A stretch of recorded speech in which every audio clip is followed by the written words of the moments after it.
చేస్తాడంట. నీ అబ్బ వల్లే కాలేదురా మా బాస్ రికార్డు బ్రేక్ చేసేదానికి. నువ్వెంత చాలా చెప్పినాడు. వాళ్ళ నాయన చెప్పినాడు ఏమని, జగన్మోహన్ రెడ్డిని. జగన్ నేను ఏం చెప్పినానంటే, నీ నాయన నన్ను పీకలేదు, నీ నాయన నన్ను పీకలేదని చెప్పాడు.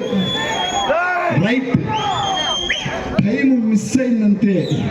భగవంతుడు కొంచెం తొందరగా ఆ భగవంతుడు స్వరూపమైన రాజశేఖర రెడ్డి గారిని కొద్దిగా తొందరగా తీసుకువెళ్ళిపోయాడు. కానీ పులి కడుపున పులే పుడతారా ఇలాగా నక్క కడుపున పప్పు పుట్టలా. కాబట్టి నీ అబ్బే పీకలేదు, నీ అబ్బే పీకలేదు అన్నాడు. ఆ బిడ్డ ఏం పీకాడో రాష్ట్రం అంతా గడగడగలిగింది.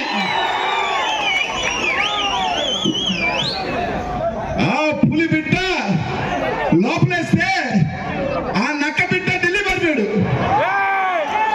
పాదయాత్ర వదిలేసి ఆడికి పారిపోయాడు, రెండు ఢిల్లీకి పారిపోయాడు. ఏనంటే నన్ను వేస్తాడేమో అని చెప్పి. అదిరా మీ ధైర్యం, మీ దమ్ము జగన్మోహన్ రెడ్డి గారిని అంటారా? ఆయన వస్తే జనాలు వస్తున్నారంట. నీకు జగన్మోహన్ రెడ్డి ఎందుకురా? మేము వస్తే చాలు, నీకన్నా ఎక్కువ జనాలు వస్తారు. జగన్